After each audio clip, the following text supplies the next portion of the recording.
odds? I'm in. You good? I'm with you. Okay. Since the moment I saw you, I'm with you. I know that. That's it. Okay. On today's episode of the CLS Experience with a very exclusive treat, he is one of the most dynamic and prolific Kabbalah teachers on the planet. He's a dear friend. He's my teacher. And the way he makes complex content very digestible is second to none. Please welcome the dynamic, transformational, handsome, and abundant Benjamin Malul. How you doing, Benjamin? Now already I know I have a lot of build up right now. You know what I'm gonna do with that. So I usually like to say whatever you're saying about me and people tell about me, don't ever believe it. Okay?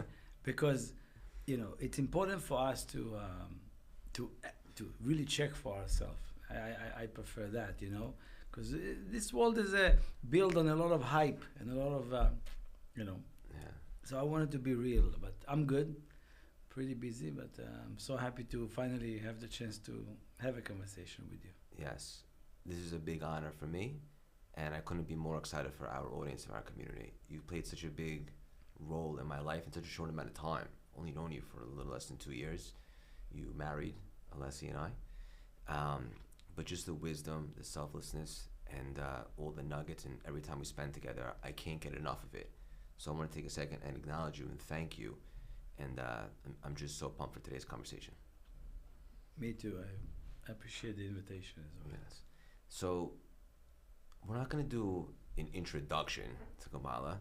I think that our audience wants a little bit deeper than that, and maybe we'll bring you back for a prequel. What I'd love to hit on today is just some really, really interesting topics that you speak about and that you've helped me a great deal with, and I think will be very, very valuable for the listeners. Yesterday, I was in a class of yours, and you were talking about how Kabbalah is all about consciousness. That word gets thrown around a lot. Some people say awareness, consciousnness. How would you break down, how do you define consciousness? It's a good question. There's a lot of misconception about it. But as consciousness is the overruling energy, source of where you're speaking, or when you're saying, or what you're talking, or what you're explaining, or what you are communicating with people. It's based on where your consciousness is.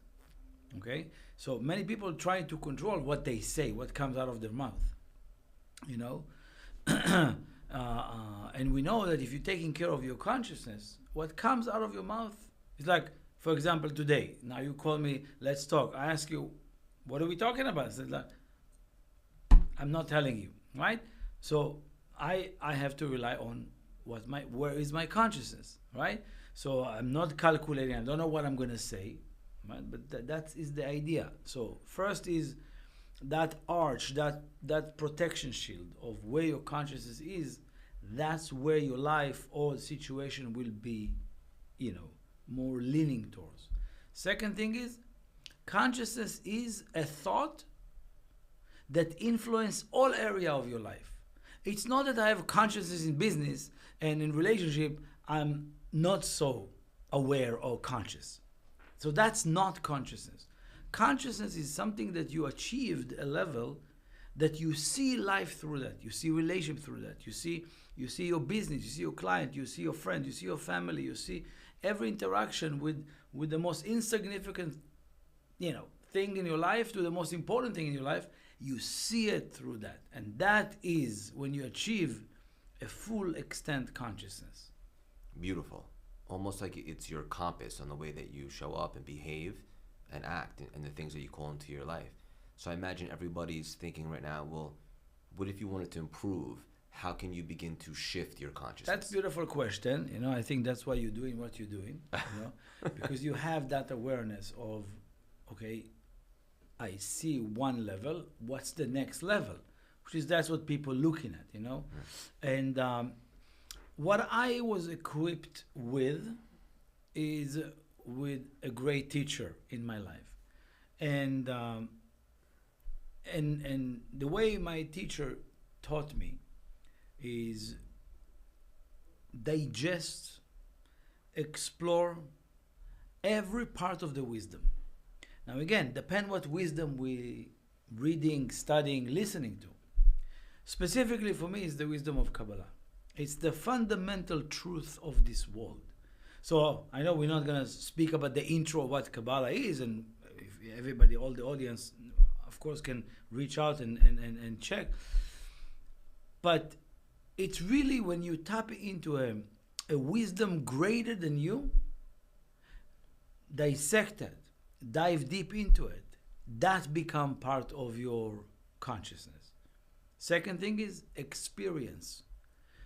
You know, trials and errors, you test things. I always recommend, like I said before, don't believe me. Like, don't believe the wisdom telling you do not believe. Test it out. See if it works. Once you overcome something in life using these techniques, using these wisdoms, it becomes part of you. So that's another level that we need to, of course, with experience. I love it. We're going to jump all over the map today. So yeah, go for it. And for anyone that's obviously wants to go deeper or interested, we'll put all that stuff in the show notes, how you guys can even start or potentially do something with Benjamin in the center. We have somewhat of a similar background, not the same, but at one point you were a gladiator in the wrong arena, and then you came across the wisdom of Kabbalah, and you were blown away that there was something that had all this wisdom that wasn't necessarily governed by religion. What was the aha moment for you when you came across it that really shifted your consciousness? I can't say it's one moment, but a build up for that, because I was in business, of course, not the time to talk about it, but obviously did very well for myself, did very well around and for many people, and a big group of people that underneath and working with me, and great. So even in business, I start seeing that it can't be that the practices that I've followed in business, and obviously very disciplined in business, I realize that there is something else is happening. Besides, yes, you have your routine and everything, but something is there and I cannot grasp what it is. I knew there's something there. I knew, for example, talking to me before with money, I knew that money is floating over here. And me in business mind, how can I grab it? What is the magnet for that, right? Mm-hmm. So that's one of the things that makes you really gravitate to the spiritual world, not to the physical world, because you realize that the spiritual world is actually where everything is happened. And once it's manifest, you always want more. Anything that you manifest, right away, it's gone, right? You're just like, I want more. What next? And therefore, I realize that I'm constantly hungry for what else? Okay, I've done that. I did this goal. I got this money. I got the girl. I got the car. I got the house. I got the penthouse. Now what? Yeah. And that made me start questioning. And once I start asking questions, I start to be introduced to many different modalities. Random, call it random. All of a sudden, a friend, hey, you want to? So I really dive deeper, not so deep, but as much as I can say that I got clarity about what Hinduism, Buddhism, Taoism, practice all kind of Vipassana and all kind of things that spark my imagination to know that there is something else that I need to connect to. And when I met my teacher, that was like the hammer of like nail it in my life. What was it? And again, I said before, it's not specific word or something that it says. It's the whole idea that Kabbalah show me that there is a path, that there is a system, that there is technology to get to where you want.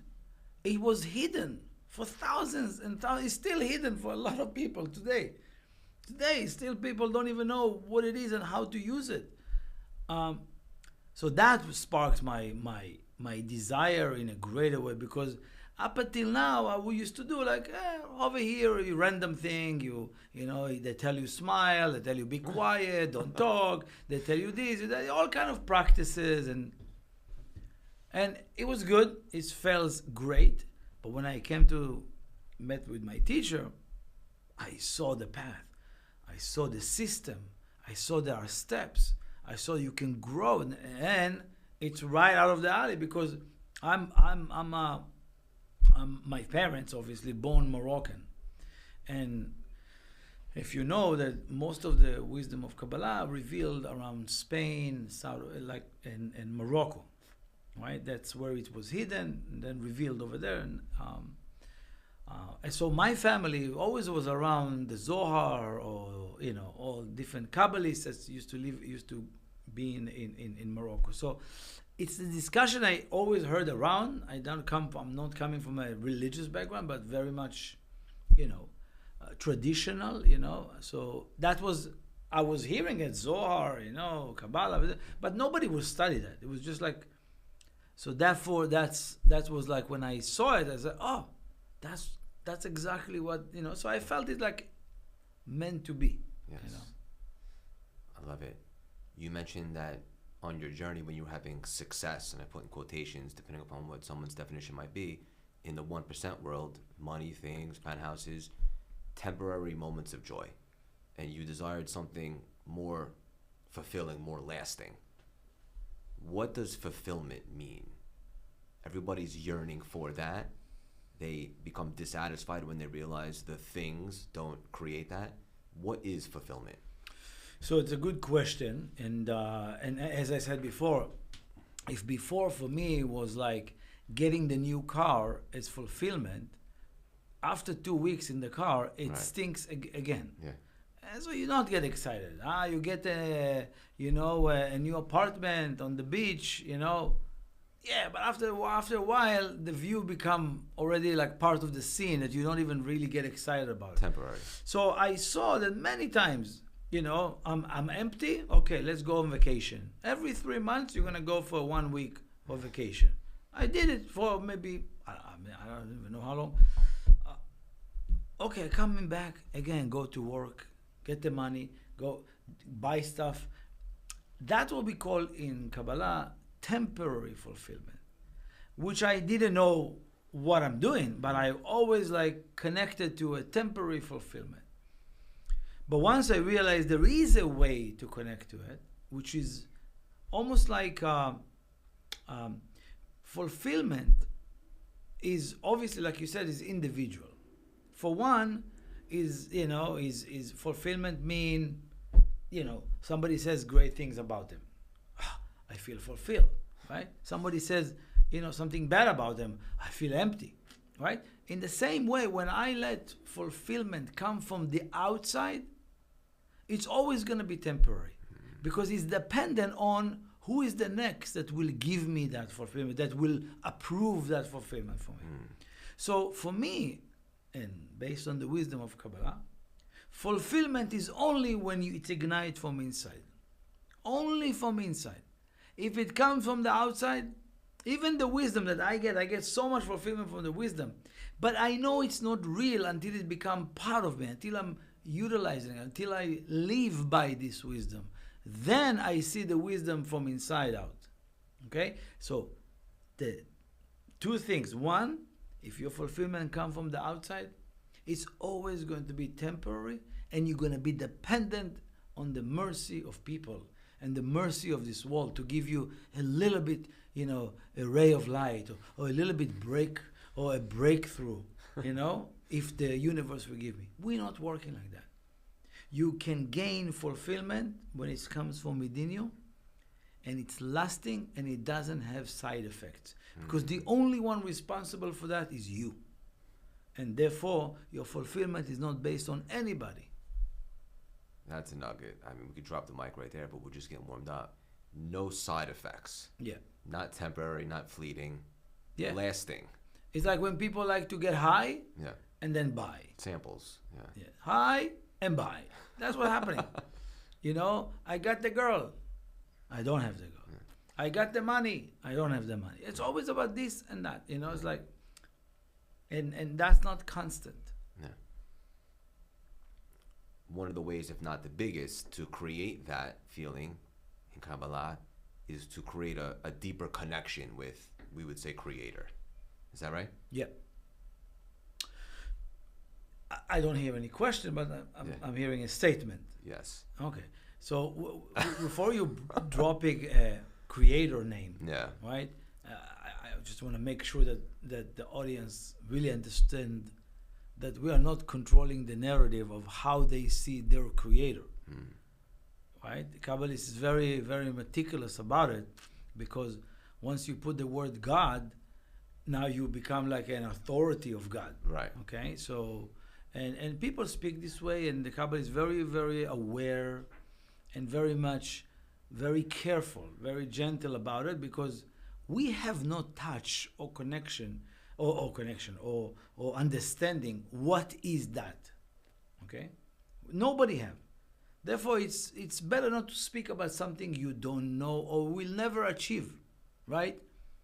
But we do speak about it, and we do know how to use that force.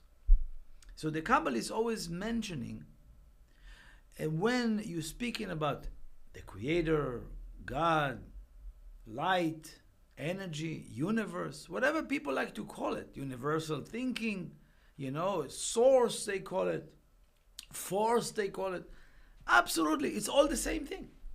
The question is, how do I connect to it? So one is, the Kabbalist never speaks about what it is. The Kabbalist speaks about what it's not.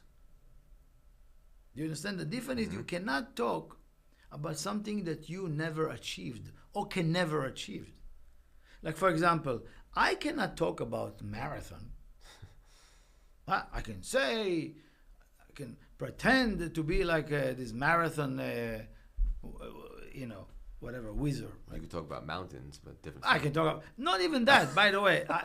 The fact that I did one time, it doesn't make me expert, and I don't talk about, just talk about my experience. I don't talk about, you should do this, you should do that, my experience sharing, But if I was expert, like in Kabbalah, I feel that I need to speak about it as many as time as I can, to as many people as I can, because that's what I was assigned in this lifetime to do. Yes. Right? So what are we talking about when we describe God, light, Creator, and all? The Kabbalists put it under a name endless. En sof. Endless. No end. The one thing that we know about this light, that Creator, that there is no end for that. Okay? So that's the first idea. So if you want to communicate with something that have no end, you need to be transformed to become a person without end, without limitation, without, fragmentation. That is where you start your communication with that force. Is that something that you achieve, or is it a lifelong transformation? It's a lifelong. Sometimes different lifetimes. Yeah. Okay. So, what is a misconception? What is the Creator not? That's why I said there's no end. That's it. People think, oh, God is this and God is that, and God will, a lot of the religious conversation is about, God says this and God says that, and God did this and God did to that, and to Jesus and to Moses, and it's become like a figure that we're talking about, and eventually it become part of the, almost like you think it's a something or it's a someone, Yeah. And that's limiting, not God, Creator. It's limiting us, limiting the individual. If you think in a limited term, you're completely disconnected. This is unbelievable. So when we're connected to that, we are now endless. You have to become, exactly. Yeah. You have to become limitless in order to channel that energy. Yeah. That there's no end.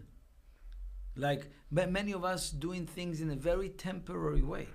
You know, okay, if I'm gonna do 5 steps, or if I'm gonna do 60 days of eating, standing on my head, I'm gonna lose weight. If I'm gonna do, a cold plunge for every day, this is what you're gonna get. Your fat, brown fat will be. No, that's not light. That's not what we're talking about. Yeah. Which is, by the way, is not. I don't put down anything like that. It's amazing stuff, but we equipped and we learn. If you do 60 days of that, you get this. If you do 30 days this, you get that. If mantra 20 days this, you're going to get that. That is not the creator. This is incredible. So I want to give a real-time example. You and I have very deep conversations often. And right before I ran the New York City Marathon, about a week and a half ago, a couple things happened before the race that were interesting. I had a great training camp, a new coach. It was going beautiful. And then we had a calf strain, MRI, I had to stop running. My wife and I got destroyed with food poisoning. And then a flare-up of sciatica. And I asked you, I said, why do you think this is happening? And you taught me that it could be a couple different reasons. One could be that the opponent, and we can go into that maybe a little bit later, doesn't want us to do this marathon because of all the light we might reveal. The other might be is that the creator is saying, you're good with the marathons. You're in the next phase of your life. And you taught me the importance of both asking questions, not just for the sake of them, but to get answers. And also, at some point, we have to relinquish control and to let the light in. So, a couple questions. Number one, how does one begin to let the light in and relinquish control? And number two? So there's only one? And number two was, can you talk about how beneficial and valuable it is to ask questions? And, okay, that's good. So I will start with the second question. Okay. Right? Because the majority of, the first question, as you said, relinquish control, many people will do that easily if they know and they can trust that something comes. You understand? Sure. So I want to start with the second question, which is, what does it mean to ask a question? When somebody asks a question, in the language of Kabbalah, question is a gate, is a door. But the question, if you ask the question with, let's say, when you were a kid, you would go to mommy and ask for candy, and she said, no, not today. Then what do? You go to daddy, right? Definitely. So you go. He said, okay, I'm going to get it from here. Yeah. So you don't really want the answer no. You just want the answer yes, and you don't care where it's going to come from, right? You just want the answer yes. Right.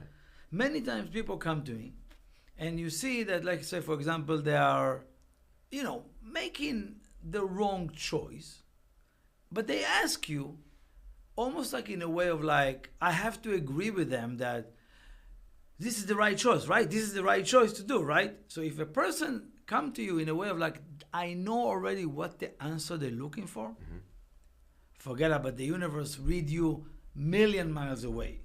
If us, we can see it, right? For sure the universe really very sensitive to, if you really ask the question, you're going to get the real answer. Because the answer is always about not what you want to hear, but what you need to hear. Do you understand? So if you ask the question, what one need to do or to learn in order to relinquish control, and ask the question, do you really want to let go? When do you want to let go? I will let go if I know that's going to be okay. I will let go, I know if that's happening. So you still want to control the narrative. You want to control the results. Right. And therefore, there is no involvement of higher power. There is no involvement of an endless. It's very limited and way less than what you can and should receive from that situation. You're basically saying, I got this, let me worry about it. Exactly. And the second thing is, and again, this is a little bit, like I said, I don't know if you remember last night, but you have to be very much, very sharp, very, very sharp, spiritually sharp. To hear the answer, you have to know. the answer for any, if you have any question, it's because you already got the answer. Most of us are so dense, so thick, that we don't even hear the answer when it comes. We hear the question. So you have to understand, like we learn, every problem comes because there is a solution already. Every challenge comes because there is already the tools to use against it. Every question, every disease comes exactly with the vaccination for that, Cure. right? The cure. Mm-hmm. We know that. Same thing about question. If you really have a pressing question in life, you have to make sure that you really ask the question and let go on the answer. Not the answer that you want to hear, not the answer that is comfortable for you to hear. And that really takes a little bit more bravery and openness and I would say practice, Practice. Okay. And then is that connected to allowing the light in? That is the light. Once you work with that system, and you're not limiting, even because people come and says, I want to meet somebody. I want to meet my soulmate, right? Same idea. You really want to meet your soulmate? Okay. So tell me a little bit what you're looking for. It's a she or is it him? It has to be this, it has to be that, career and blue eyes and dark hair and big personality. The whole narrative, yeah. So you don't want your soulmate. You want a body mate. We call it a body mate, physical body. Mm-hmm. Soulmate is completely different connection, completely different interaction, right? So majority of us going about it in a way of like, I want my soulmate, but I want it this way, right? And therefore, you are limiting everything about you, about what the universe want to give you, and the person that you were going to end up with. This requires a lot of trust, a knowing, a certainty. Certainty is a big product. Big concept in Kabbalah. Yeah, big concept in Kabbalah. Much deeper than having belief or confidence is absolutely is tapped into certainty, consciousness. Yeah. I imagine, based on what you're telling us, is that's a byproduct of really building that connection. Exactly. Okay. The endless is certainty. Is certainty. Because think about it, again, just to finalize that. If your certainty based on some results that you already had, mm-hmm. or some kind of an understanding about something, it's not certainty. Right? It's not yet the certainty we're talking about. It's the certainty in the unknown. That's the creator. The unknown. I want to be certain that unknown in my life right now, I'm certain it's the light. Unbelievable. That's hard. A lot of people that come to me to help them with business and so forth, and I try to bring these tools to them, they say that they're tapping into that, but yet there's doubts. So because there's layers for certainty, right? So certainty consciousness is a muscle that can be flexed? Definitely. Okay. Has to be, not can be. Okay. Has to be. How? So I always like to, again, in a small way, in a bigger way, it's usually you develop the strongest certainty in times of giving. Because the hardest thing, I'm taking you straight to the point. There's many other things you can do, right? But the point is, the real certainty you build is when you give without knowing when it's going to come back. It's when you give and you get zero in return and you trust in the giving, not in when and where it's going to come from. Like people walk around and they see a poor person in the street that they pulling some coins and they give it to him, and then they look up, God, see, I'm a good person, now take care of my deals, kind of like that silliness, but people doing it. People give a sandwich to a poor person, they think, oh, now God loves me and all of that stuff. Mm-hmm. Or looking for benefits. So let's say somebody start praying or someone start meditating. They're expecting something in return. And that's just limiting everything. So in giving, that is the biggest, the strongest muscle. That's the it's like, you know, the what was the biggest muscle in your body? Like the quad? Quads. The quads, I right? believe, yeah. The quads, I think, yeah. The quads, I think so, yeah. I should probably know that.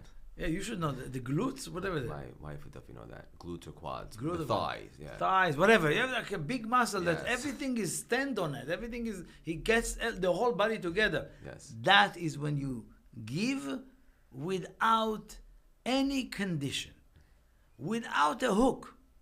That developing a big, big muscle of certainty. I see a lot of good people struggle with this. Yeah. Even, I won't go too into this, but like on a couple of calls this morning, someone was measuring if a particular engagement was worth it, depending upon the people there, the amount of people there. Yeah. So they want to give with a condition. Is it worth my time? Yeah, I understand. Yeah, it's like yesterday. It's funny you saying it, and also you mentioned it right now.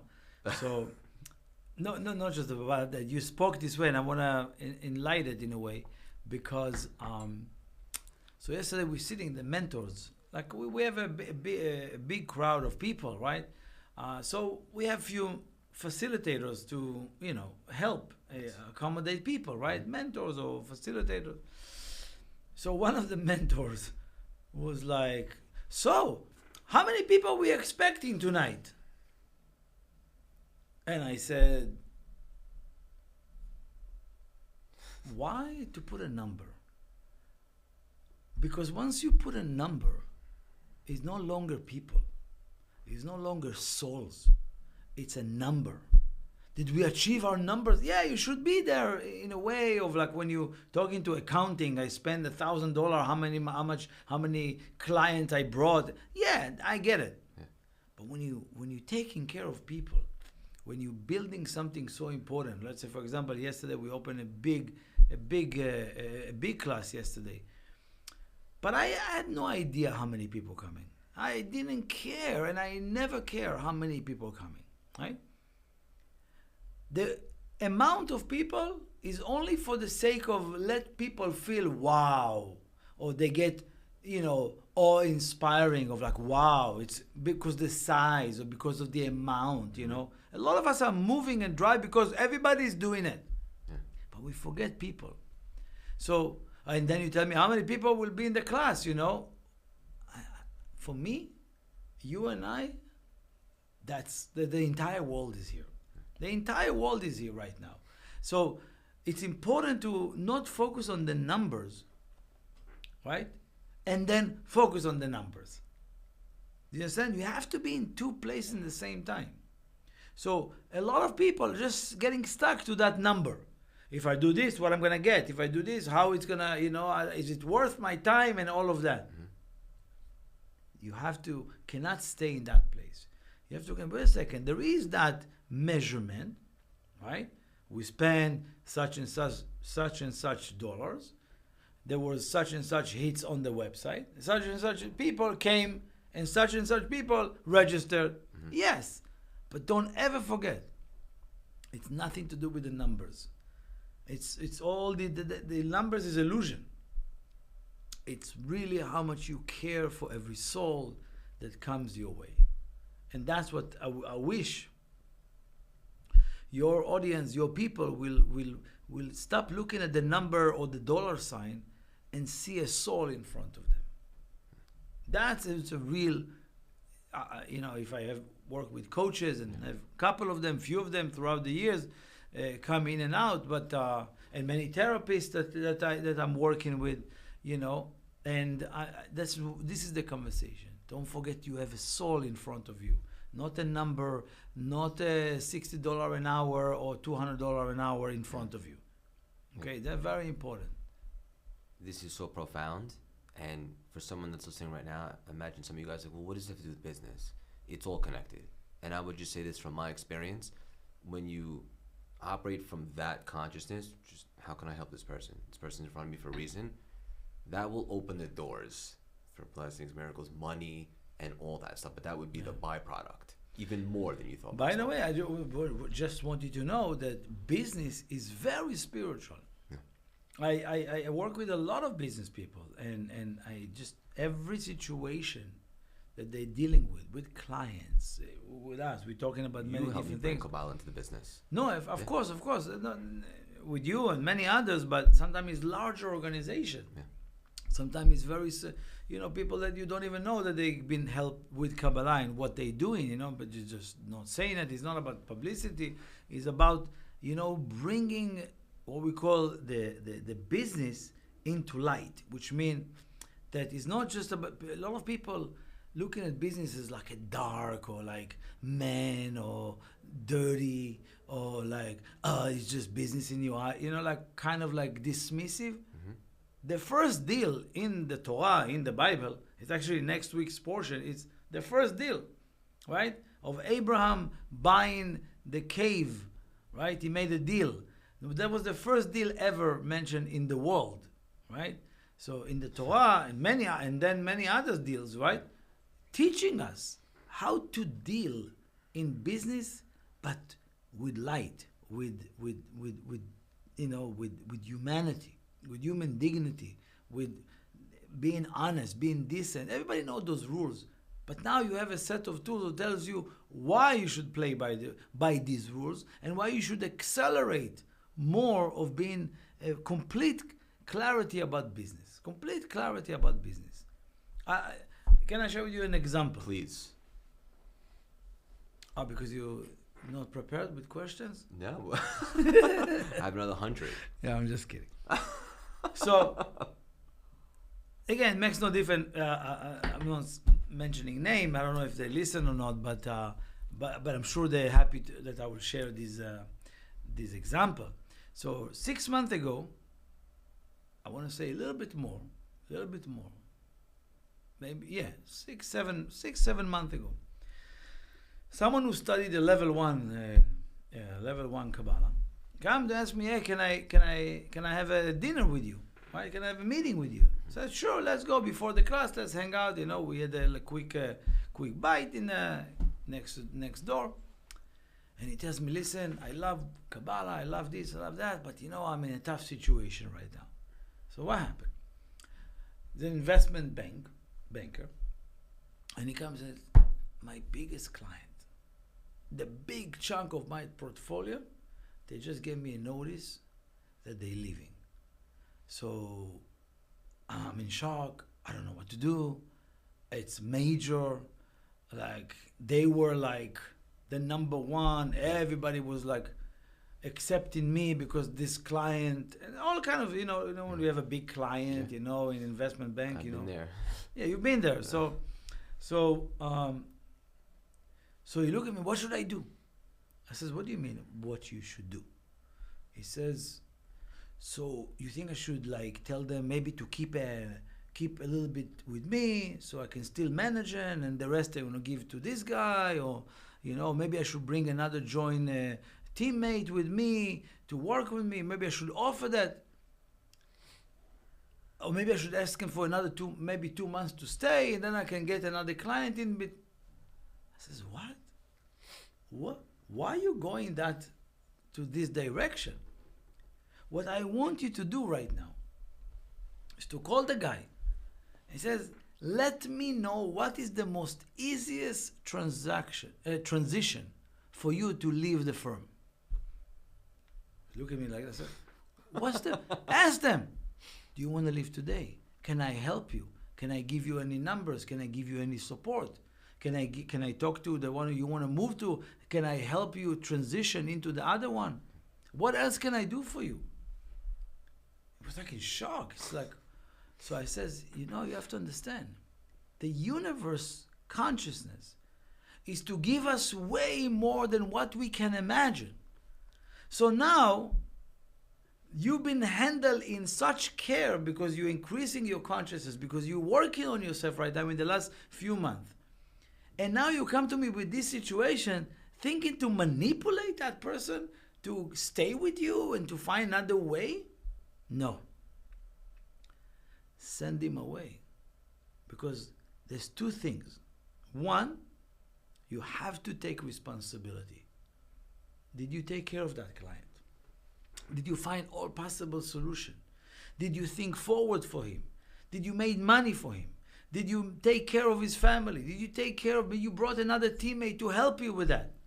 If you did all of that, for sure is nothing to do with you making him leave. It's the creator of this world got involved to get him out of your system, because you think you have such a big thing. I want to give you bigger things, and he is making all your system stuck. It's like, what? And I says, yes. There's the two levels. One, take responsibility. They want to leave. I want to check that I did everything possible while they were with me. Mm-hmm. Check yourself, check where you came from, check your, your interaction. Second thing is, you have to know, you have to be in the knowing that the universe always want to give me way more than what I'm capable. This is how everything is structured. Look at this wall. They say the calf wanna eat, the cow wanna feed more than the calf want to eat, right? Soon you're gonna have children, and you're gonna see when a child's sitting, right, and the mother feeding him, the child doesn't want to eat as much, but the mother eat, hey, take more. You want another one? You want another this? You want another cracker? You want another yogurt? You want another, right? No, mom, I'm okay. I don't want to eat anymore. Oh, eat this. Take another bite. That's the consciousness of all of us. We always want to give more than what the other person can handle. The same, this is universe. Now listen to this. He called me up. I can show you the text. Can I show you the text? You see. He called me up yesterday. We had a follow-up meeting yesterday.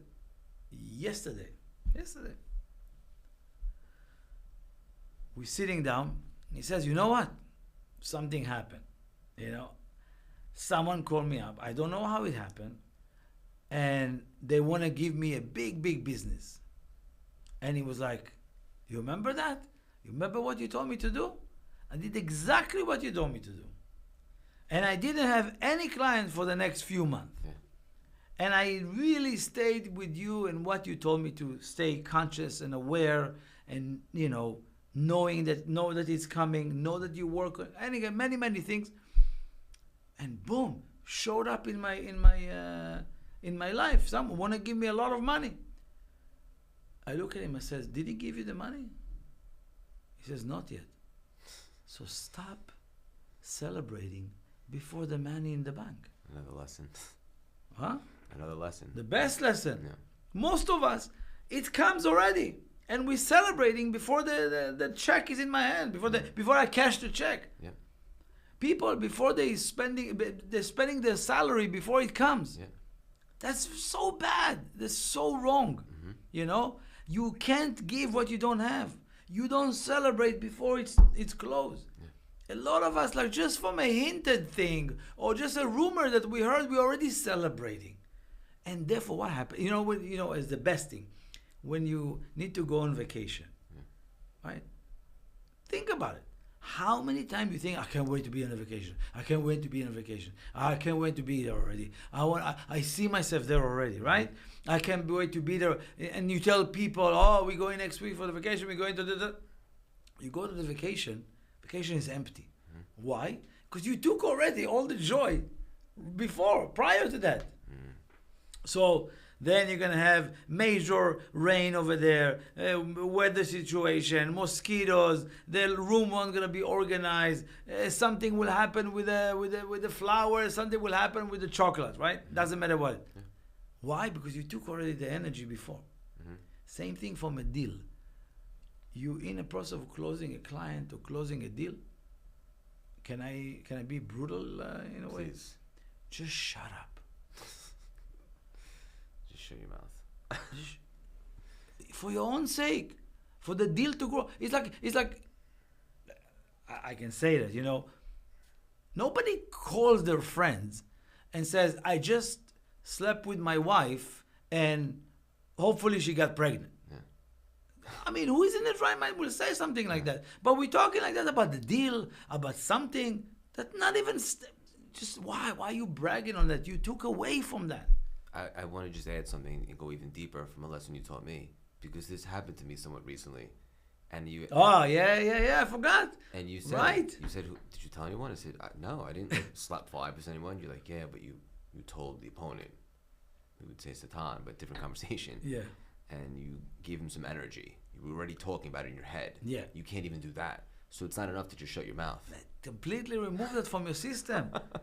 It's amazing. Once you do that, you expedite everything. Expediting, when you pay more money to expedite something. Yeah.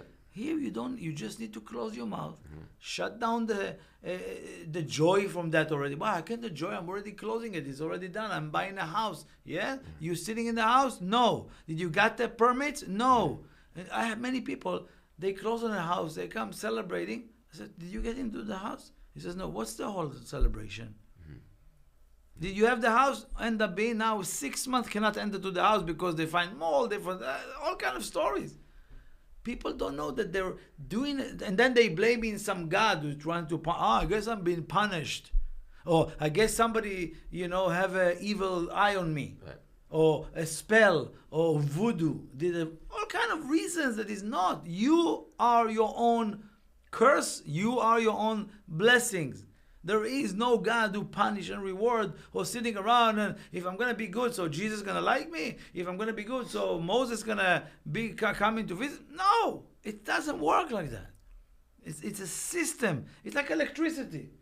If you plug it in the wrong to the wrong socket, you're going to get a short circuit. Right. So I want to clarify something. Yeah. Because in personal development, something that's very popular is visualization and also manifesting. So for someone listening right now and they're thinking, wait a minute, so I shouldn't think about the deal getting done because I might sabotage it. So what's the difference between manifesting and shutting your mouth? Or No, because what I said is when it's already like, I get a letter of intent. Okay. Go around, look what I manifest with my consciousness, with my thought. I got a letter of intent. So I at got that point, just let it take its Yes, course. when it starts to show you something, Understood. Okay. let go immediately because it's already happening. That's it. It's like when you plant a seed in the ground, like in the soil, right? If you come tomorrow and it doesn't grow, are you in doubt? No. Are you afraid? No. You need to speak to the entire world, right? You wait another day. You wait another 3 days, and then all of a sudden the little bud, flower pops. Then you say, okay. You don't need to speak about it. Yeah. It's there. It's going to grow. Understood. Okay. This is unbelievable. This is probably where everybody should pause, take a second. I know this is a lot. And if you have the appetite, let's keep going. I could talk to you for 10 hours straight. I wanted to ask you 2 things before we land the plane. This is pretty deep stuff. Ego consciousness. This is we'll probably do a whole episode just on that. How do you know if you're connected to the wrong consciousness, which is ego? I want to speak about it in different ways because, as you said now, ego is a big conversation. Big. We have a whole 10 weeks just about talking about the ego. We're doing Everybody should sign up for that, and we'll show you how. We're doing it. Yeah. You break down many, many layers. But I want to speak about the ego in different ways. If you think about it, the entire world is, looking at symptoms of things, or results of things. But not everybody looking into the cause of things. Kabbalah teaching everyone from day one. You've been yesterday. This is the first lesson. We are going to deal with the cause of things, not the effect of things, not the results of things. And what is it teaching us? For example, if somebody have, let's say, a negative situation appear in their life, health challenge, relationship challenge, business challenge, court, law, whatever. Oh, now I need to deal with this, or the building department, or that department. And everybody have today I went to the DMV, right? You did? Yeah, I had to go to anyway. It's a long story. But you go to these places already need to adapt yourself to the situation, sure. Right? So when people come and says, oh, there is this problem, right? Most people, let's say if there is a problem with money or something, they will go to an accountant. Mm-hmm. Health, they're going to go to a doctor, right? The doctor, the accountant, they fixing the result. They don't fix the cause of what cause. Like, if somebody have a headache, they take Advil. Right. They solve the headache. They didn't solve the reason where the headache came from. Sure. Right? Mm-hmm.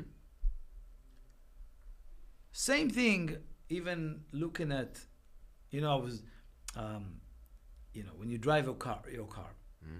Yeah, I don't know if you have a car, but if you have a car, you drive your car, and all of a sudden there's a light, the engine light came out, right?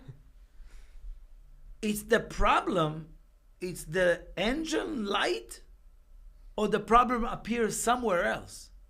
And the engine light just showing you, hey, there is a problem, you need to check in. Right, the latter.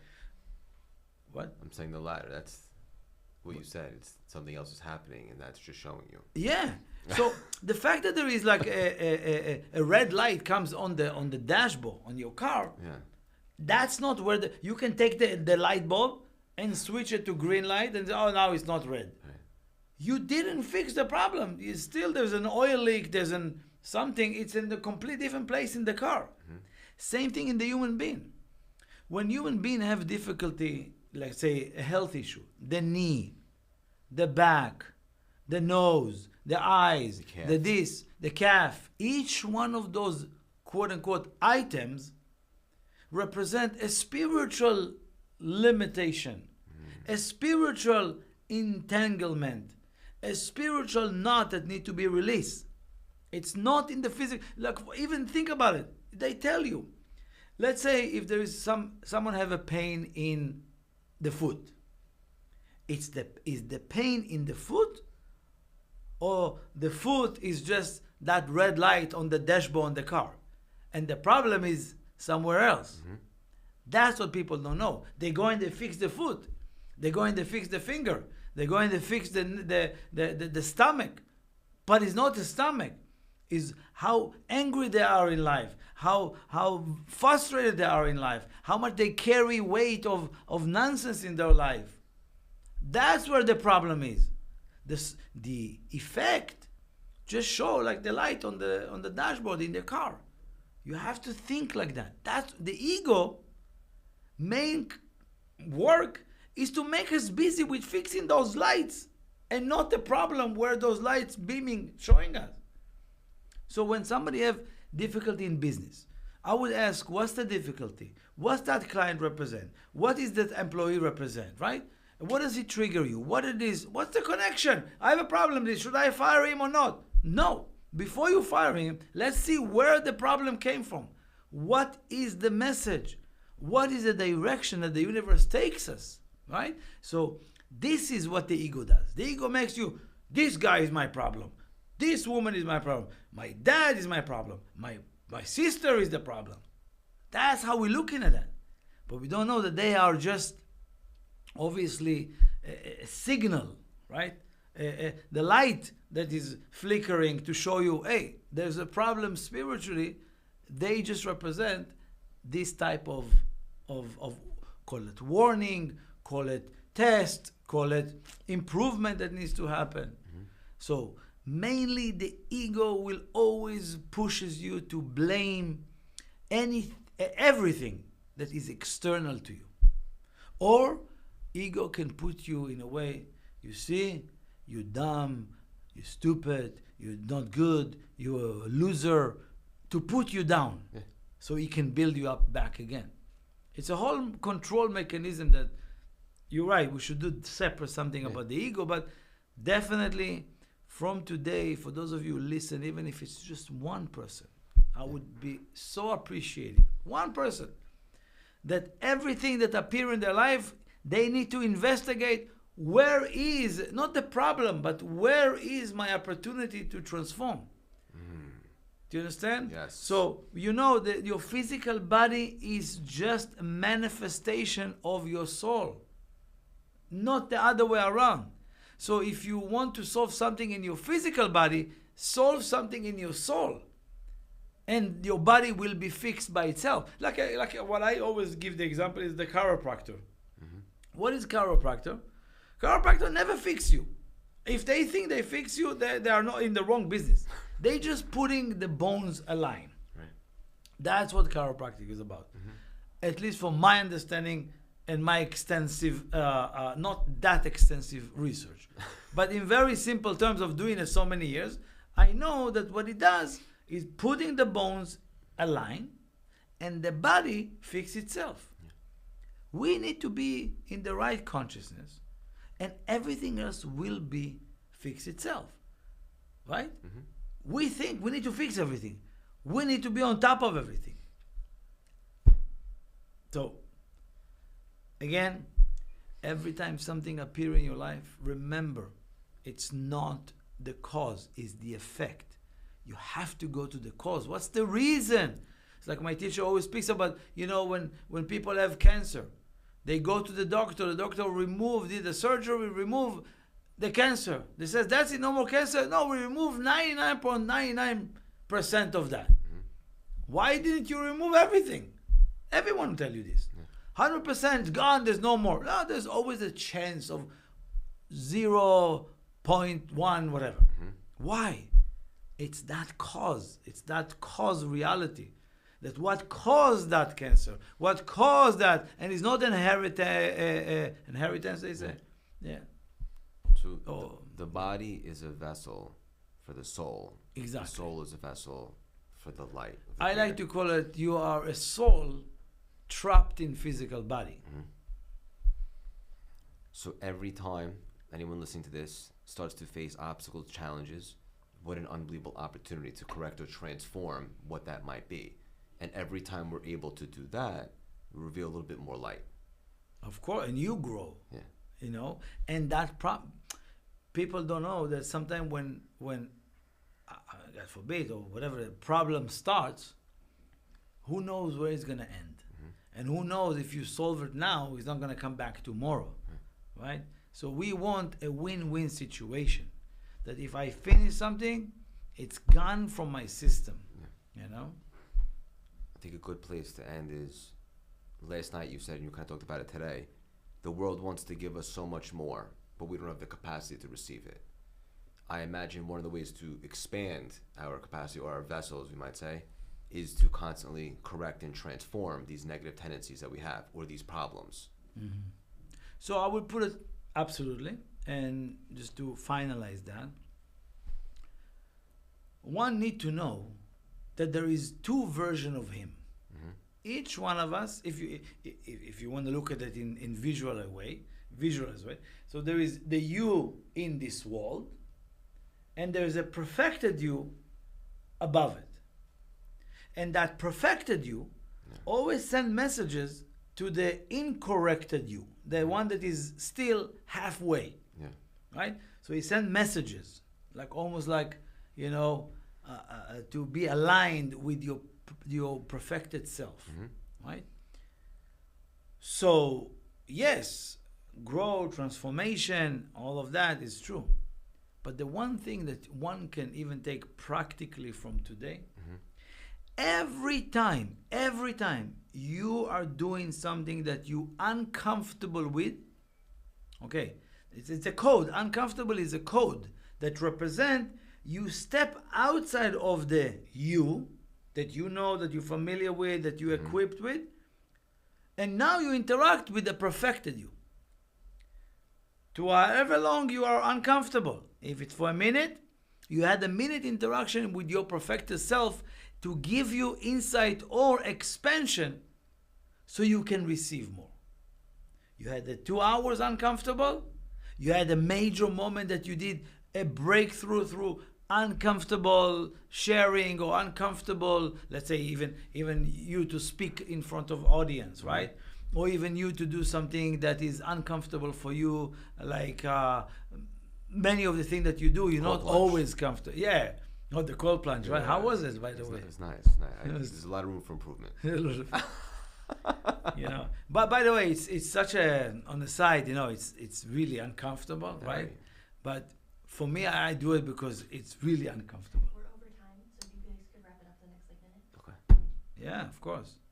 They kick us out because we can't leave the room. Too much energy.